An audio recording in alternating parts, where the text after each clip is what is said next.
Hi, everyone. Welcome to Off the Rak, conversations on transformative leadership with yours truly, Walt Rakowich.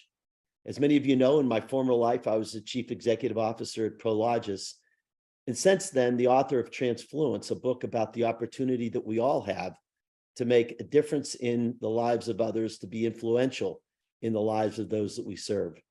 If you've been following my Off the Rak series, it's really great to be reconnected with you. And if you're new, hey, I'm just happy that you're joining us today. And so on a monthly basis, I host conversations with some of the most thoughtful voices, guiding leaders to be more human, more authentic, and more influential in the workplace. And so if you're interested in checking out any previous episodes, there's a link below so that you can become more familiar with me and more familiar with some of the guests that I've had on the show. So today, I'm joined by Susan Packard. Susan is a great friend and has an amazing background. Her accomplishments are many. She helped to build powerhouse media brands like HBO, CNBC, and HGTV. She was the co-founder of Scripps Network Interactive, and former COO of HGTV. On a number of occasions, Cable World magazine honored her as among the most influential women in cable. She's the author of 3 books. The first book, New Rules of the Game. The second book was Fully Human, 3 Steps to Grow Your Emotional Fitness for Work, Leadership, and Life. And most recent book, The Little Book of College Sobriety. And we're going to focus a little bit on that book today. In 2019, she was awarded an honorary degree of Doctor of Humanities from Michigan State University, her alma mater. And most recently, she was given the 2023 Collegiate Recovery Advocate of the Year Award from the AHRE, which is the Association of Recovery in Higher Education. She's also the first repeat guest that I've had on this show. I'm honored. And I think you're all going to find it's for good reason. Susan is a great thought leader. She is an incredibly good person. And Susan, it's just an honor to have you on today. Thank you, Walt. And it's wonderful to be here. So you and I talked about this the first time that we talked, which is about 2 years ago on this show. We have a mutual admiration for a gentleman by the name of Father Greg Boyle, who wrote Tattoos on the Heart. I'm kind of crying a little bit because this book really influenced me. We both admire him. For everyone's knowledge, Father G, as he goes by, is a Jesuit priest who works with kids from gang heavy parts of Los Angeles, and he turns their lives around. Tries to give them hope, tries to give them a feeling of self-worth that comes from the peace associated with knowing somebody bigger than us. And my admiration comes from the work that I do in the inner city in Denver with Colorado Uplift and youth, inner city youth. Susan, I'm just kind of curious, and I don't remember if I asked you a couple of years ago when we first were on, how did you come to know him and how did you come to admire him? Exactly the same way you did through the first book. After I read that first book, I was so blown away. I reached out to him, and he kindly responded, and we began to talk. And it was about that same time that I was considering writing a book for young adults.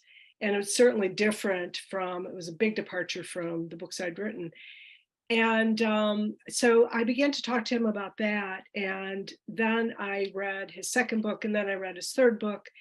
And he may have been the most influential person that pushed me to do this last book.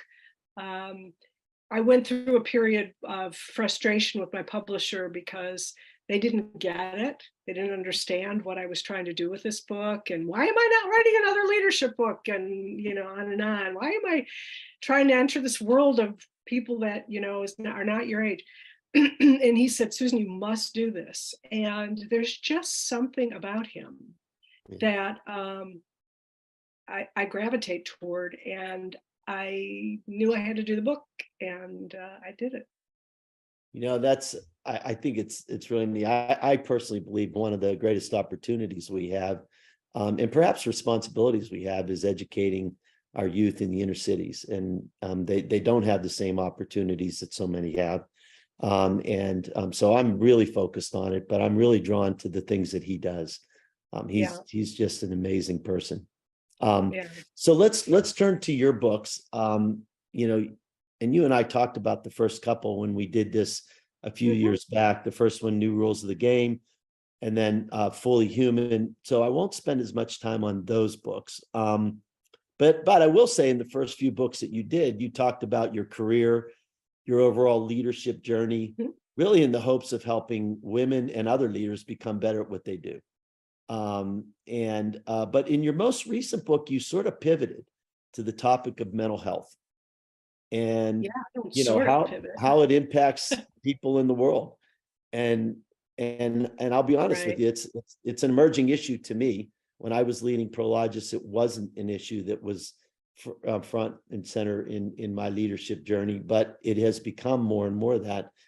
And you interview college students who are recovering from substance use disorder, and you use the word addictions.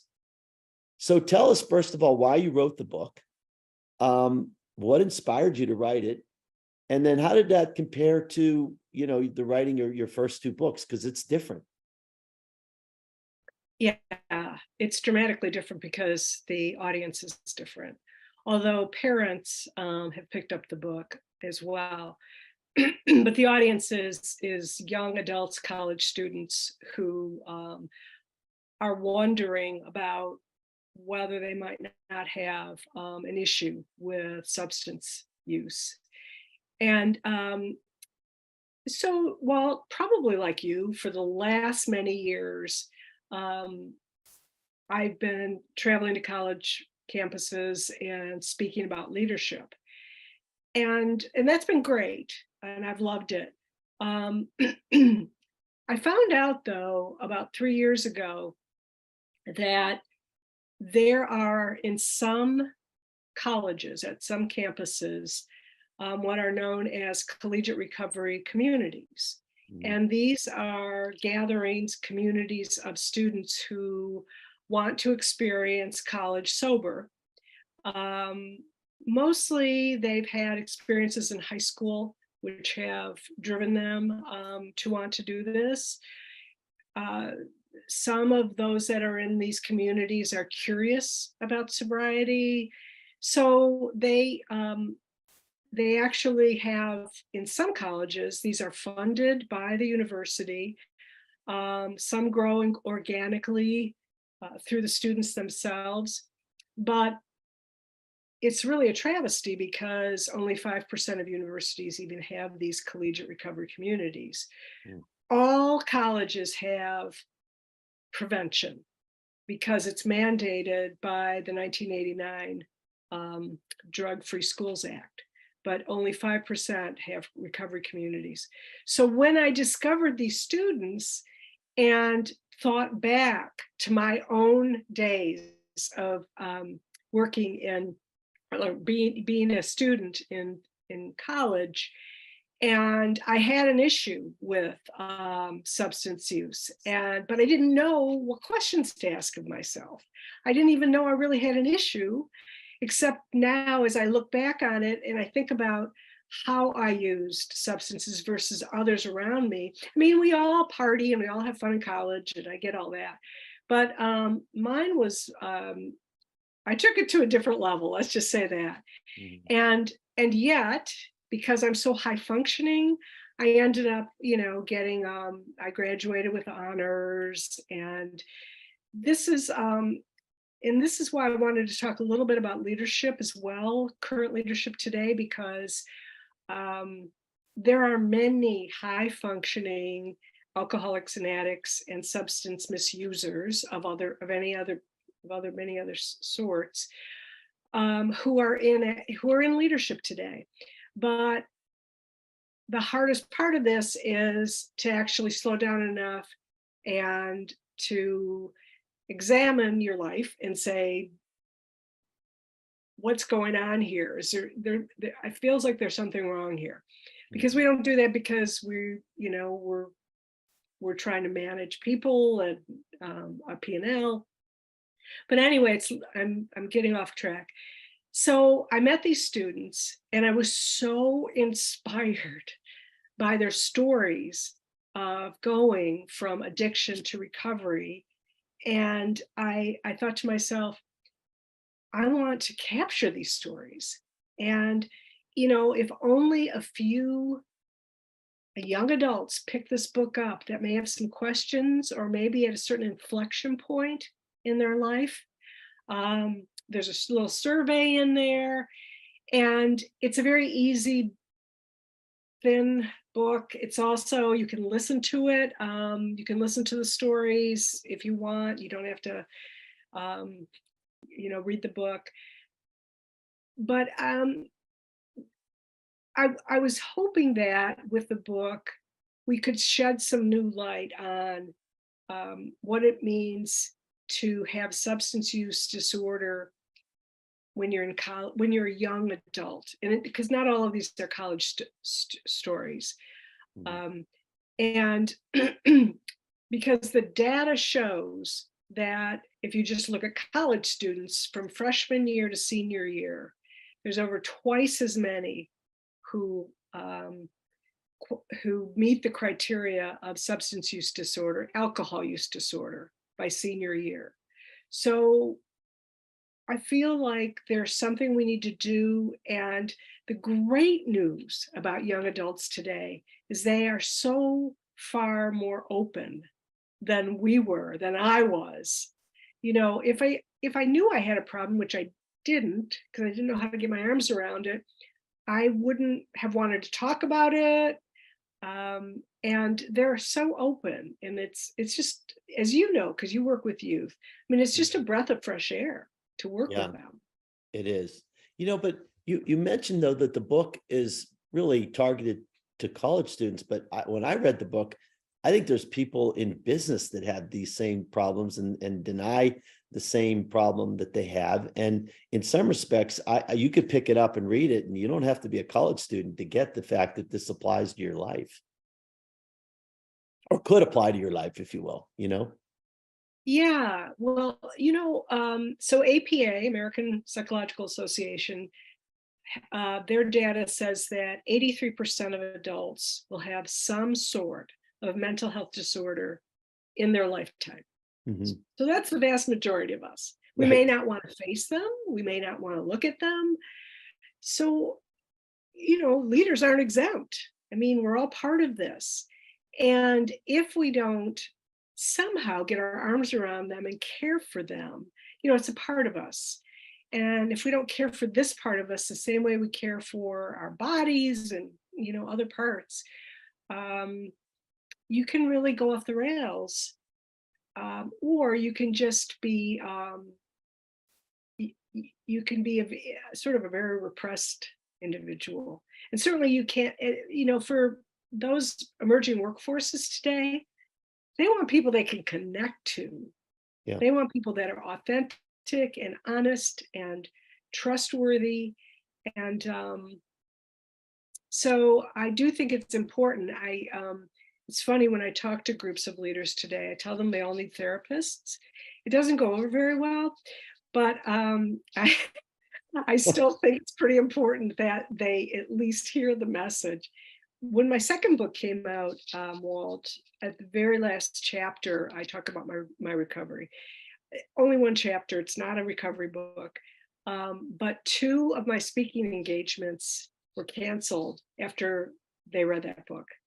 No Um, way. Wow. yeah, so we really have so much stigma still around mental health, Yeah. and maybe with my help and your help and others, we can try to sort of shake that loose some. Yeah. We have to. And it starts by talking about it. Um, so I know you believe that poor mental health is not just an individual disease, but it's a family disease. I've heard Right, you say that before. So can right. you elaborate a little bit on that and why it's really so important to understand that connection? Well, if you look at just substance use disorder, the data shows that 1 out of 3 Americans is impacted by it. So that would be Mm. family members, friends, um, teachers, kids of parents. 1 out of 3. I mean, it's an enormous impact that it has on people. I included in this book, which of course this is a shameless little message, but I did include in this book a story from a mother who who went through this whole experience with her daughter, who suffered from substance misuse.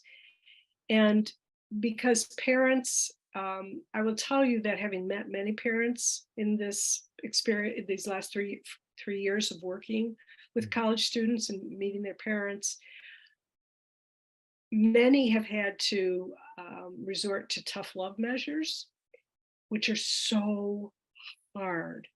Mm. I am grateful I never had to do that with our son, but I am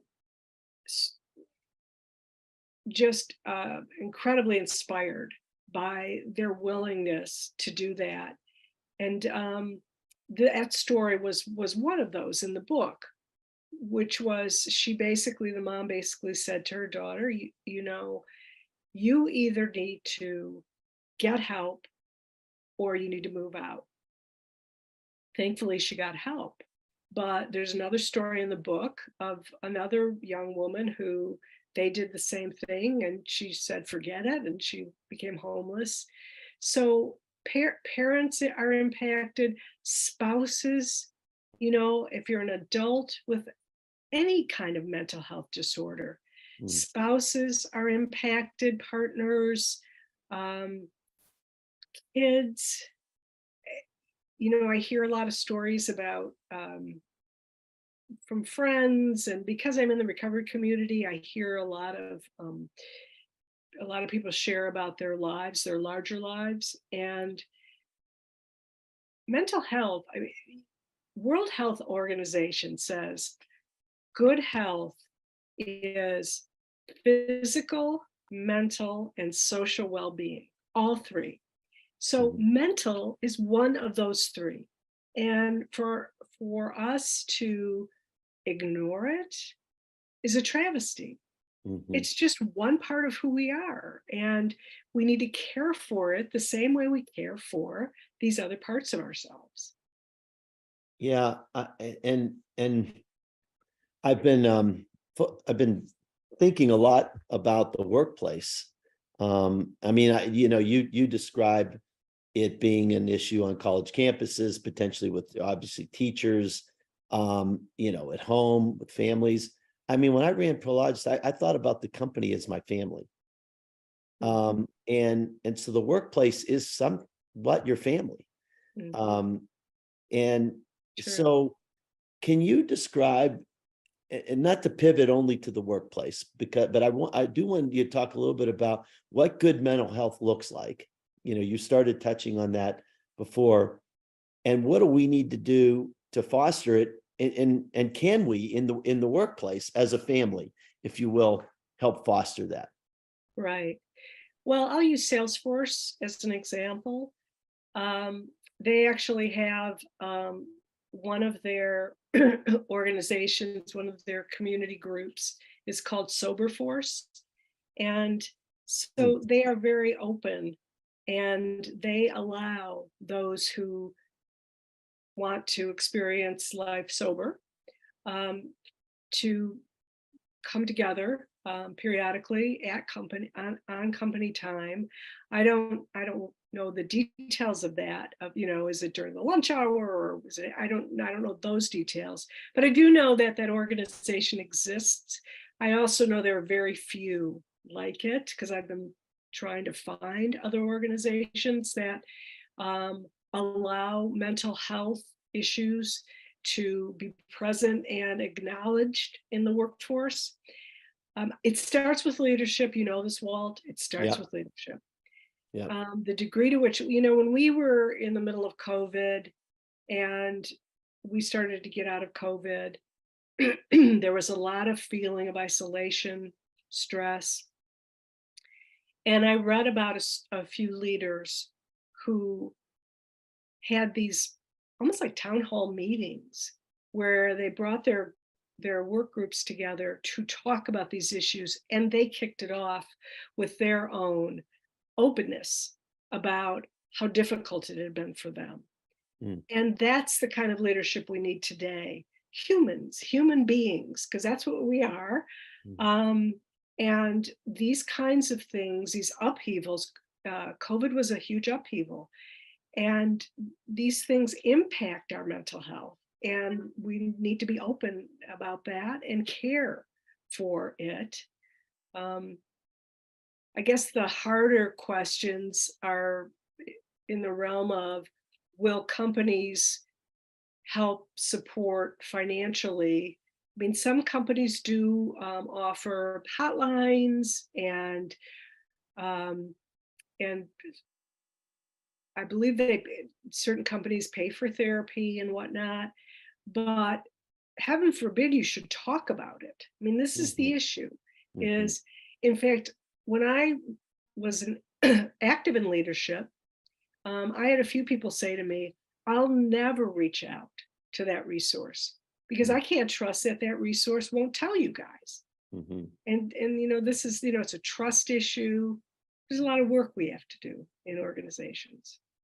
Yeah, I mean, it starts, it just almost seems to me it starts with awareness.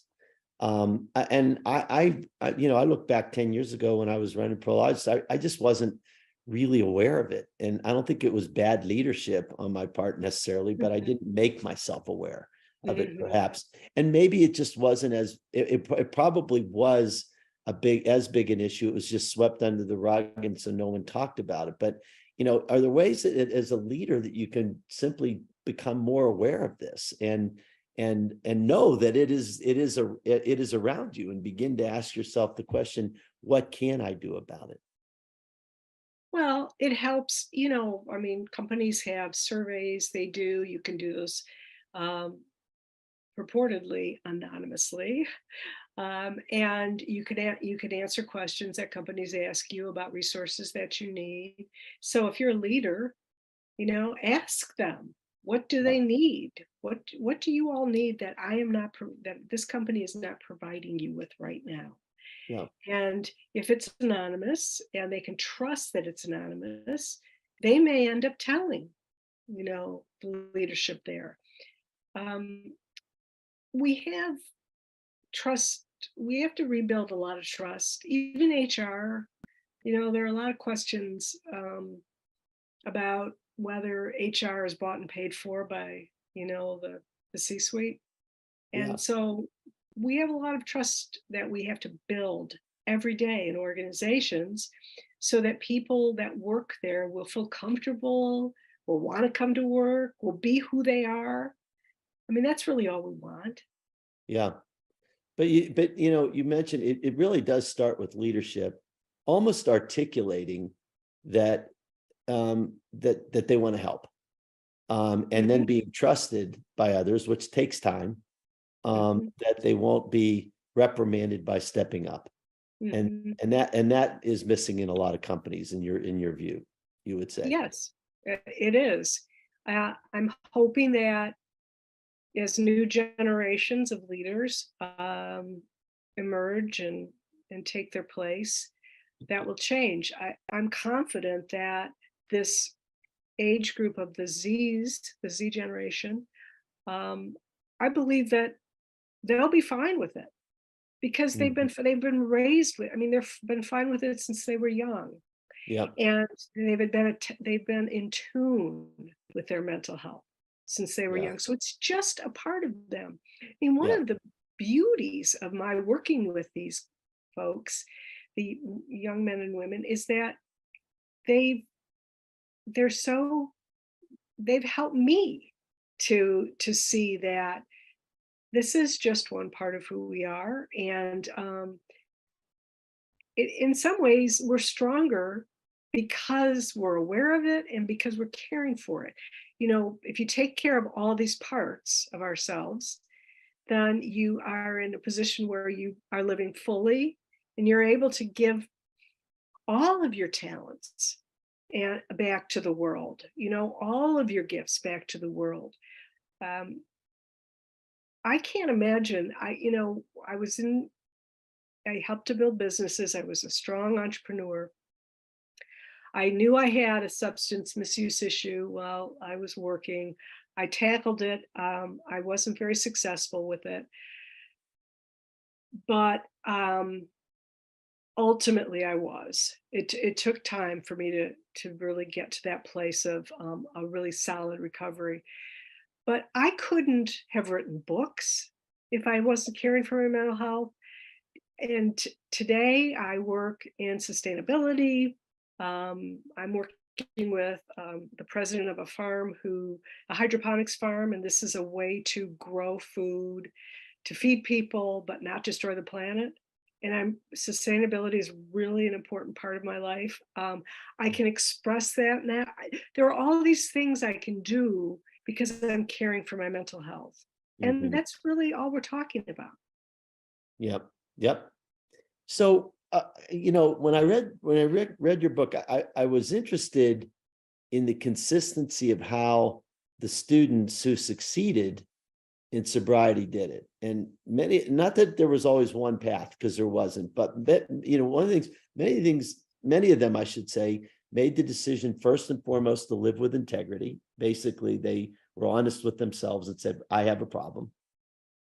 And then second, they found a champion, or they found many champions in some cases, to help them through it.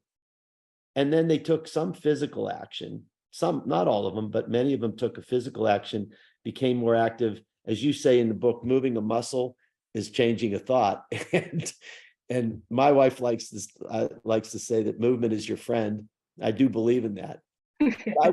But I was also struck by the number of students that became more mindful of the impact on their lives of knowing a higher being. Not everybody, but can you talk a little bit about your observations of the impact that both community, but also spirituality had on the sobriety, or on sobriety, and perhaps more broadly on just mental health? Yeah, I'll start broad because you and I have talked about meditation and how it's been important to our lives, and start in the morning with some meditation. Um, I've been an active meditator since 2010 daily, and I really think it's been transformative for me. So whenever I speak, it doesn't matter if I'm talking to college students or leaders, or I always talk about mindfulness and meditation in there. But what was so fascinating to me is I was invited to speak at Google. And so, it's young adults. Yeah. And it was one of those experiences, bear with me, because it was one of those I'll never forget. I didn't know that there would be another person with me that would be all speaking before me, which was fine. Turns out she was maybe 30. She had developed a product that was a solar powered jump rope that impoverished countries could use. The kids could play with it, and then the parents could light, homes and whatnot with it. I mean, this great idea. So she was talking about it, and she's on stage, and she powers it up, and she starts jump roping in these 4-inch heels. And I'm watching all this, and I'm going, oh my God, my flat, boring, lifeless segment is next. I am just going to, I am going to so crash and burn. It was this fireside chat where they were going to ask me questions. And so I get up there, and this young woman's asking me questions. And the whole time I'm thinking, I know you don't care about these stupid questions. I know you want that jump roper back. But something really interesting happened. She asked me something from the book, from the second book, Fully Human. She pulled out a line from there that said, I was talking about my spiritual director and how he always says, he reminds me, Susan, every morning don't forget to charge your soul phone, which means Mhm. meditate, Yeah. right? And pray. And she said, what does that mean? And I explained what it meant. And all of a sudden, these eyes that were all looking at their phones, it was like they all started looking up at me. And questions started to come from the group about, well, how do you meditate? And, how long? And how do you find a spiritual director? And so it's, I also think young adults have a consciousness of the spiritual dimension of themselves. Mm. Now, they may exhibit it in nature, they may exhibit it in other ways. Many do work in nonprofit. They get out of school and they do, or maybe don't go to school, but do work in nonprofit so that they can serve others. Um, they they are on to that's a part of us. When who defines well-being as physical, mental, and social well-being, I believe that social, that's heart to heart connection. How do we do that? How do we give that to one another, that heart to heart connection? And we have to get out of our heads to do it. And that's, to me, that's what it means to live, um, to express my spiritual side. And how do you think it helps you every day, Susan? What is it about it that it helps you? Does it put you at peace, put you at ease? I mean, what is it that it Yeah. does for you? Yes. It all of those, definitely those things. I start the day and I just feel better after 20 minutes. I do a kind of meditation. There's over 20 kinds of meditation. I do a certain kind that's called centering prayer, which is from a Christian tradition. So it actually is a prayer, if you will, but there's all kinds of different ways to meditate. So I start the day that way. And whether it's my husband or our child or friends, I know that I can show up and listen. I can show up and be patient, Mhm, which is not something that comes naturally to me. mhm. But I've always been a fairly impatient person, which is one of the reasons I was a good entrepreneur. But I can do those things, and I can be present for people. And again, I think that's all we ask of one another, is Mm. just to be present to the other person and to listen. And if somebody asks you for some counsel, to provide it. But not everybody's always looking for counsel either. Sometimes they just need a listening ear. Yeah. So, before we wrap up, I want to ask you about your hope-rich philosophy, and you have a hope-rich philosophy. Can you share what that means and how people can incorporate that hope into their lives? Right. And again, this was something that came to me sort of big picture and when I began working with these young adults, because they are so hope rich. Mm. And basically, it means that um, even through tough times, there's always a spark of good. And if you're willing, you might not be able to see it right away, but if you're willing to be a little patient, you will find that spark of good. And I sat with the Michigan State students when the shootings occurred in February, and was very concerned, Mm. especially about their recovery after the trauma of that. And I listened to them, and there was so much self accountability. They stepped up their therapy appointments, they checked in on one another. There was such kindness, um, and a lot of laughter. One of the students said, "Yeah, I finally took a shower, after 4 days, because it was very traumatic for them. Sure. But they found sort of the good in the community, and the hope in that group that they kind of live and work with. I mean, they don't live with them because although there are sober dorms you can live in, but they come together with them often. And so, we find hope. If we can't find it in ourselves, we find it in others. We find it in others that can help us to find it. Yeah. And that's what I mean by it. Yeah.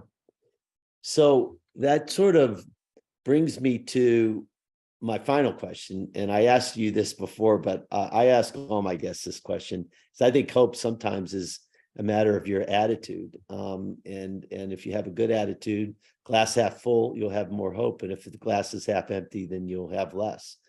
And so I always ask my guests what they're grateful for. Now, you're the only person that's been on the show that has been on it in the past. So I'm going to read back for you what you said whenever I first asked you that question. And so I asked you the first time on the show, you said you were grateful. I said, what are you most grateful for? And you said you're most grateful for several things.